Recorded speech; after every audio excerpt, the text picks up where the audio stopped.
என்னோட தொழில் வந்து நல்ல ஓரளவுக்கு வருது. நான் இப்போ பெரிய லெவலில் இன்வெஸ்ட்மெண்ட் பண்ணி அந்த தொழிலில் டக்குன்னு பெரிய லெவலில் டெவலப் ஆகணும்னு நினைக்கிறேன். ஆனால் ஆதி வாரம் ஆமாட்டி ஆவாட்டி சோமவாரம் பரவாயில்ல, என்ன வேணாலும் ஓகே, நான் ரிஸ்க் எடுக்க ரெடி அப்படின்ற மாதிரி பெரிய லெவலில் ரிஸ்க் எடுப்பீங்க. அது தொழில் சார்ந்து பிள்ளைங்க சார்ந்து ரிஸ்க்காக இருக்கலாம், இல்லை உங்களோட தம்பி தங்கச்சி சார்ந்து, முக்கியமாக இளைய சகோதரர்கள் சார்ந்து ரிஸ்க்காக இருக்கலாம். மார்க்கெட்டிங்கில் இருக்கவங்க, இந்த ஷேர் மார்க்கெட் ட்ரேடிங் பண்ணுறவங்க, அதே மாதிரி பார்த்தீங்கன்னா இந்த ரியல் எஸ்டேட் பிஸ்னஸ் செய்கிறவங்க, கம்யூனிகேஷன் வந்து தொழிலாக வச்சுருக்கவங்க, ஒரு சைக்காட்ரிஸ்ட்டு, டாக்டர்ஸ், இந்த மாதிரி எல்லா தொழிலில் வாய் தான் மூலதனம், பேச்சு தான் மூலதனம், அந்த மாதிரி இருக்க பர்சனாலிட்டிஸ்க்கு வந்து பார்த்திங்கன்னா ஒரு பெருத்த ஒரு லாபம் அப்படின்றது வரும். நம்ம போட்டிகள்லாம் நம்ம கலந்துட்டுருக்கோம் அப்படின்னா அது கோல போட்டியாக இருக்கலாம், அதே மாதிரி இந்த ஃபேன்சி காம்படிஷனாக இருக்கலாம், ஃபேஷன் காம்படிஷனாக இருக்கலாம், இந்த மாதிரி அழகு சார்ந்த போட்டி, இந்த மாதிரி எதுவாக இருந்தாலும் இந்த பியூட்டி கான்டெஸ்ட்டில் கலந்துக்கிறது, இந்த மாதிரிலாம் இருக்குல்ல, அதெல்லாம் சக்ஸஸ் அப்படின்றது வரதுக்கு வாய்ப்பு உண்டு. ஏமா நாங்கள் எக்ஸாமில் எழுதுகிறோமே அதெல்லாம் என்ன, அதுவும் சக்ஸஸ் ஆகிறதுக்கு வாய்ப்பு உண்டு. டூருக்காக வெளிநாடு போகிறது, இங்கேருந்து பத்துமலை முருகனை போய் பார்த்துட்டு வருது, மலேசியாவுக்கு போயிட்டு இங்கேருந்து கதிர்காம முருகனை நம்ம ஸ்ரீலங்கா போய் பார்த்துட்டு வருது, இந்த மாதிரிலாம் நம்மளுக்கு தோணும். போலாமல் தாராளமாக போங்க, என்ஜாய் பண்ணுங்கள், இன்ப சுற்றுலா போகிறது, இதெல்லாம் தோணும். நல்லது, நம்மளுக்கு ஓரளவுக்கு கையில் வருமானம், வசதி, வாய்ப்பு இதெல்லாம் இருக்குது, அதீத முயற்சி நம்ம பண்ணுறோம் அப்படின்னு பெருத்த யோகம்.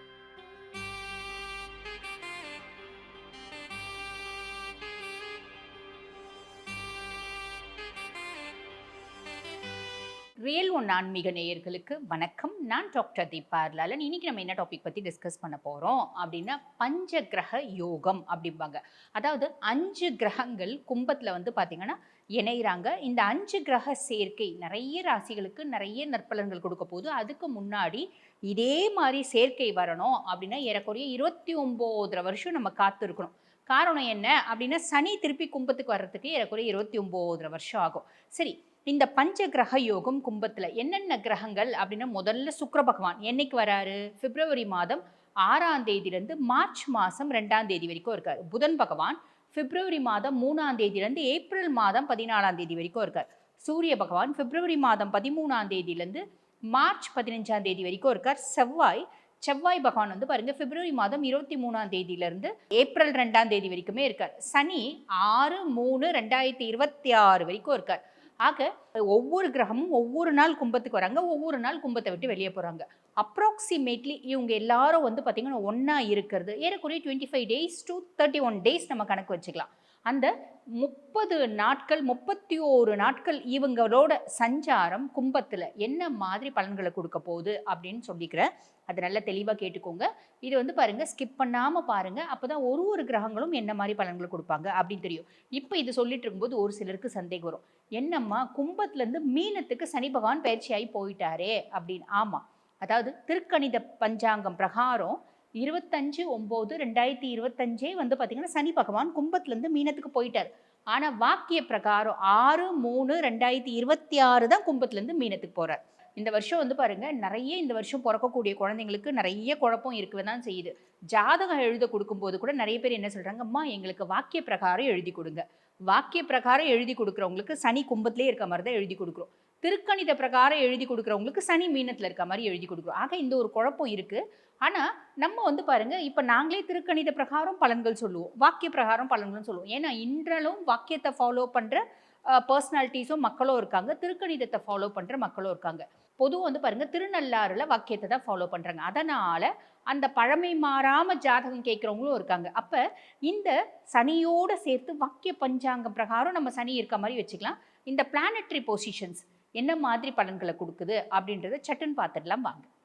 தனுசு ராசி அன்பர்கள், உங்களுக்கு இந்த 5 கிரக சேர்க்கை பஞ்ச கிரக யோகம் கும்பத்தில், கும்பம் உங்களுக்கு என்ன பாவம்? 3ஆம் பாவம். ஸ்தான பலம் பெருசாக சரியில்லையேம்மா அப்படின்னா உண்மைதான். ஸ்தான பலம் பெருசாக சரியில்லை அப்படின்னாலும் நிறைய நல்லது நடக்கும். என்னென்ன மாதிரி நல்லது நடக்கும்? முதல்ல சனி பகவான் அதீத முயற்சி காரணமாக யோகம் அப்படின்றது வரும். அதீத முயற்சி யோகம் அப்படின்னு சொல்லிக்கலாம். பொதுவாக சனியை பற்றி சொல்லணும் அப்படின்னா 2 மற்றும் 3க்கு அதிபன்.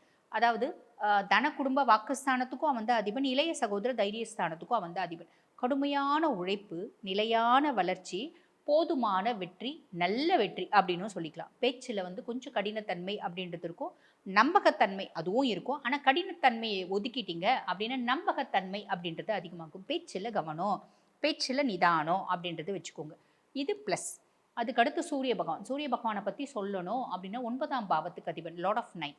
அதாவது பாக்கியஸ்தானாதிபதி 3ஆம் பாவம். இளைய சகோதர தைரியஸ்தானத்துல அப்படின்போது தந்தை வழி ஆதரவு, குரு வழி ஆதரவு, அதே மாதிரி தந்தை வழி சொந்தங்கள் மூலியமா ஆதரவு. நிறைய பேருக்கு பயணம் அப்படின்றது வரும். கல்வி படிக்கிற பிள்ளைங்களுக்கு கல்வியில மேன்மை, முன்னேற்றம், அவங்களோட மதிப்பு அப்படின்றது அதிகரிக்கும். தலைமை போக்கு அப்படின்றது வரும். தலைமை தன்மை அப்படின்றது வரும். புரியுதுங்களா? இது வந்து பாருங்க, இந்த காம்படிட்டிவ் எக்ஸாம்ஸ் எழுதுறவங்க இவங்களுக்கும் சக்ஸஸ் ஆகிறதுக்கான காலகட்டம். என்னுடைய பேச்சாற்றலும் எழுத்தாற்றலையும் ஒரு ஆளுமை ஓங்கும். ஓகேங்களா? ஆளுமை ஓங்கும், கான்ஃபிடன்ஸ் ஜாஸ்தி இருக்கும். பொதுவாக நம்மளோட கான்ஃபிடென்ட் லெவல் ஜாஸ்தி இருக்குது அப்படின்னாலே நம்ம நிறைய விஷயத்தை ஈஸியாக சக்ஸஸ் பண்ணிட்டு போயிட முடியும். அந்த மாதிரி அமைப்பு அப்படின்னு சொல்லலாம். அதுக்கப்புறம் செவ்வாய் பகவான். செவ்வாய் பகவானை பற்றி சொல்லணும் அப்படின்னா 5 மற்றும் 12க்கு அதிபன். அதாவது பூர்வ புண்ணிய ஸ்தானம், புத்திரஸ்தானம் அதுக்கும் அவன் தான் அதிபன். 12ஆம் பாவம் மோட்ச விரயஸ்தானம் அதுக்கும் அவன் தான் அதிபன். இவன் வந்து பார்த்தீங்கன்னா இப்போ 3ஆம் பாவத்தில் உட்கார்ந்துட்டு இருக்கான் அப்படின்னும் போது திடீர் செலவு, திடீர் யோகம், திடீர் முடிவுகள், திடீர் முயற்சி, திடீர் பயணங்கள் அப்படின்ற மாதிரி புதுசு புதுசாக திடீர் ஃப்ரெண்ட்ஸ், திடீர்னு வந்து பார்த்தீங்கன்னா நெய்பர்ஸ், இந்த மாதிரி எல்லாமே திடீர் திடீர் திடீர் திடீர் அப்படின்னு வரும். அதே மாதிரி வந்து பாருங்கள், இந்த செவ்வாய் வந்து 5ஆம் பாவத்துக்கு அதிபன் அப்படின்றதுனால என் பிள்ளைங்களுக்காக நான் பெருசாக ரிஸ்க் எடுக்கிறேன், பிள்ளைங்களுக்காக பெருசாக கடன் வாங்குறேன். இங்கேருந்து எம்பிஏ படிக்கணும், அவனை யூஎஸ் அமுச்சு படிக்க வச்சேன். எம்பிஏ இங்கேயே கூட இருக்குது. ஆனால் எனக்கு ஆசை என் பிள்ளை வந்து பார்த்தீங்கன்னா யூஎஸில் போய் படிக்கணும். பிள்ளை பெருசாக சூப்பராக படிக்கல, இருந்தாலும் நான் ரிஸ்க் எடுக்கிறேன். அந்த மாதிரி பிள்ளைங்க சார்ந்து ரிஸ்க் எடுக்கக்கூடிய ஒரு அமைப்பு அப்படின்னு சொல்லலாம். அதே மாதிரி லாபம் சார்ந்து ரிஸ்க் எடுக்கக்கூடிய அமைப்பு. நான் என்ன பண்ணுவேன், என்னோட தொழில் வந்து நல்ல ஓரளவுக்கு வருது, நான் இப்போ பெரிய லெவலில் இன்வெஸ்ட்மெண்ட் பண்ணி அந்த தொழிலில் டக்குன்னு பெரிய லெவலில் டெவலப் ஆகணும்னு நினைக்கிறேன். ஆனால் ஆதி வாரம் ஆவாட்டி சோமவாரம் பரவாயில்ல, என்ன வேணாலும் ஓகே, நான் ரிஸ்க் எடுக்க ரெடி அப்படின்ற மாதிரி பெரிய லெவலில் ரிஸ்க் எடுப்பீங்க. அது தொழில் சார்ந்து பிள்ளைங்க சார்ந்து ரிஸ்க்காக இருக்கலாம், இல்லை உங்களோட தம்பி தங்கச்சி சார்ந்து, முக்கியமாக இளைய சகோதரர்கள் சார்ந்து ரிஸ்க்காக இருக்கலாம். அந்த மாதிரி ரிஸ்க் எடுக்கிறீங்க அப்படின்போது கொஞ்சம் அனலைஸ் பண்ணிவிட்டு எடுங்க. பிள்ளை படிக்கவே இல்லை அப்படின்னா அவனுக்கு வந்து எம்பிபிஎஸ் சீட் வாங்கி கொடுக்கறது, என்ஆர்ஐ கோட்டாவில் லேப்ஸ் வாங்கி கொடுக்கறது, என்ஆர்ஐ லேப்ஸ் கோட்டாவில் சீட் வாங்கி கொடுக்கறது, இதெல்லாம் பிள்ளை ஓரளவுக்காவது படிக்கணும். நம்ம வாங்கி கொடுக்குற படிப்புனோட ஒரு வேல்யூ உங்களுக்கு தெரியணும். தெரியல அப்படின் போது அது நமக்கு வந்து பார்த்திங்கன்னா ரொம்ப ஸ்ட்ரெஸ்ஸை ஏற்படுத்தும். இந்த மாதிரி விஷயத்தில் கொஞ்சம் கவனம், நிதானமாக முடிவு எடுக்கிறீங்க அப்படின்னா நல்லது அப்படின்னு சொல்லலாம். அதுக்கப்புறம் புதன் பகவானை பற்றி சொல்லணும் அப்படின்னா 7 மற்றும் 10க்கு அதிபன். அதாவது கலத்திர ஸ்தானத்துக்கும் அவன் தான் அதிபன், 10ஆம் பாவம் தொழில் ஸ்தானத்துக்கும் அவன் தான் அதிபன். அவன் 3ஆம் பாவத்தில் போய் உட்கார்ந்துட்டு இருக்கான் அப்படின் போது என்னுடைய ஆக்கப்பூர்வமான சிந்தனை அதிகமாகுது, எழுத்தாற்றல் அதிகமாகுது, பேச்சு வந்து பார்த்திங்கன்னா வேற மாதிரி பேசுகிறேன். எவ்வளோ பெரிய பிரச்சனையாக இருந்தாலும் பேசியே சமாளிச்சிக்கக்கூடிய ஆளுமை, திறமை, இதெல்லாம் வந்து பார்த்திங்கன்னா புதன் பகவான் கொடுப்பான். ஓகேங்களா? மார்க்கெட்டிங்கில் இருக்கவங்க, இந்த ஷேர் மார்க்கெட் ட்ரேடிங் பண்ணுறவங்க, அதே மாதிரி பார்த்திங்கன்னா இந்த ரியல் எஸ்டேட் பிஸ்னஸ் செய்கிறவங்க, கம்யூனிகேஷன் வந்து தொழிலாக வச்சுருக்கவங்க, ஒரு சைக்காட்ரிஸ்ட்டு, டாக்டர்ஸ், இந்த மாதிரி எல்லா தொழிலில் வாய் தான் மூலதனம், பேச்சு தான் மூலதனம், அந்த மாதிரி இருக்கும் பர்சனாலிட்டிஸ்க்கு வந்து பார்த்திங்கன்னா ஒரு பெருத்த ஒரு லாபம் அப்படின்றது வரும். அதே மாதிரி பார்ட்னர்ஷிப் மூலியம் வந்து பார்த்திங்கன்னா ஒரு ப்ராஃபிட் அப்படின்றது வரும். நிறைய அக்ரிமெண்ட்ஸ் எல்லாம் போட்டு நீங்கள் வந்து பிஸ்னஸ் செய்கிறீங்க அப்படின்னா இந்த அக்ரிமெண்ட் போட்டு செய்யக்கூடிய வேலைகள் எல்லாம் வந்து பார்த்திங்கன்னா ரொம்ப சக்ஸஸ் ஆகும் அப்படின்னு சொல்லலாம். பார்ட்னர்ஷிப் டீடு, அக்ரிமெண்ட்டு, ட்ரேட் பண்ணுறது, ஒரு ஃப்ரான்சைஸ் எடுக்கிறது, இந்த மாதிரி பல விஷயங்கள் நம்மளுக்கு சக்ஸஸ் ஆகும் அப்படின்னு சொல்லலாம். எது மூலியமாக சக்ஸஸ் ஆகும்? உன்னுடைய முயற்சி, உன்னுடைய ஆக்கப்பூர்வமான சிந்தனை, உன்னுடைய பேச்சாற்றல், உன்னுடைய எழுத்தாற்றல், உன்னோட புது புது யுக்திகளை நீ பிஸ்னஸில் கொண்டு வர்றது, இது மூலியமாக சக்ஸஸ் ஆகும் அப்படின்னு சொல்லலாம். இது ஒரு பெரிய ப்ளஸ். அதுக்கப்புறம் சுக்கிர பகவானை பற்றி சொல்லணும் அப்படின்னா 6 மற்றும் 11க்கு அதிபன். அதாவது ருணரோக சத்ருஸ்தானத்துக்கும் அவன் தான் அதிபன், லாபஸ்தானத்துக்கும் அவன் தான் அதிபன். அவன் 3ஆம் பாவத்தில் போய் உட்காந்துட்டு இருக்கான். நண்பர்கள் மூலம் லாபம் அப்படின்னு கிடைக்கிறதுக்கு வாய்ப்பு உண்டு. நம்ம போட்டிகள்லாம் நம்ம கலந்துட்ருக்கோம் அப்படின்னா அது கோல போட்டியாக இருக்கலாம், அதே மாதிரி இந்த ஃபேன்சி காம்படிஷனாக இருக்கலாம், ஃபேஷன் காம்படிஷனாக இருக்கலாம். இந்த மாதிரி அழகு சார்ந்த போட்டி, இந்த மாதிரி எதுவாக இருந்தாலும் இந்த பியூட்டி கான்டெஸ்ட்டில் கலந்துக்கிறது, இந்த மாதிரிலாம் இருக்குல்ல, அதெல்லாம் சக்ஸஸ் அப்படின்றது வரத்துக்கு வாய்ப்பு உண்டு. ஏமா நாங்கள் எக்ஸாமில் எழுதுகிறோமே அதெல்லாம் என்ன, அதுவும் சக்ஸஸ் ஆகிறதுக்கு வாய்ப்பு உண்டு. எல்லா விதத்துலேயும் எல்லா ஒரு போட்டிகள்லையும் நம்மளுக்கு ஒரு லக், ஒரு 10% அப்படியே தூக்கலாக கிடைக்கும், சக்ஸஸ் ஆகிடுறதுக்கு வாய்ப்பு உண்டு அப்படின்னு சொல்லலாம்.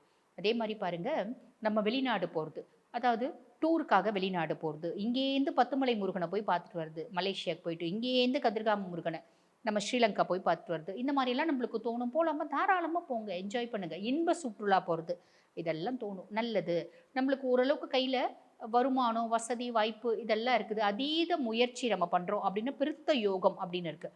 ஸோ நம்ம வந்த காசை வந்து பேங்க்கில் டெபாசிட் பண்ணிகிட்டே இருந்தால் நம்ம எப்போ தான் வாழ்க்கையில் சந்தோஷமாக இருப்போம். சந்தோஷமாக இருக்கக்கூடிய காலகட்டம் அப்படின்னு சொல்லலாம். மைனஸ் இருக்குது இல்லைங்களா? எதில் உஷாராக இருக்கிறோம்?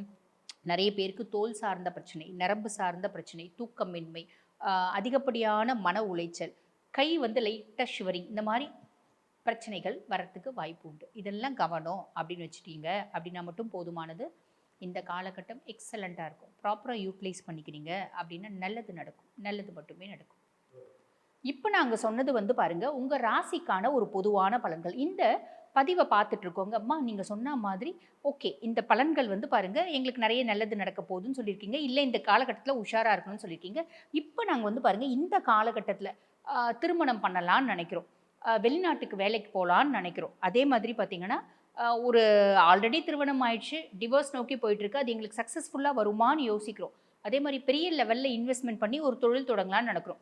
குடும்பத்தில் எப்போ பாரு ஏதாவது பிரச்சனையாக இருக்குது, அந்த பிரச்சனைக்கு தீர்வு கிடைக்குமா அப்படின்னு பிளான் பண்ணுறோம். இப்படி நிறைய விஷயங்கள் நீங்கள் வந்து யோசிக்கிறீங்க அப்படின்னா இதுக்கு தீர்வு என்ன அப்படின்னா உங்களோட சுய ஜாதகம் தான். உங்கள் சுய ஜாதகத்தை பார்த்தா உங்களோட எல்லா கேள்விகளுக்கும் பதில் அப்படின்றது தெரியும்.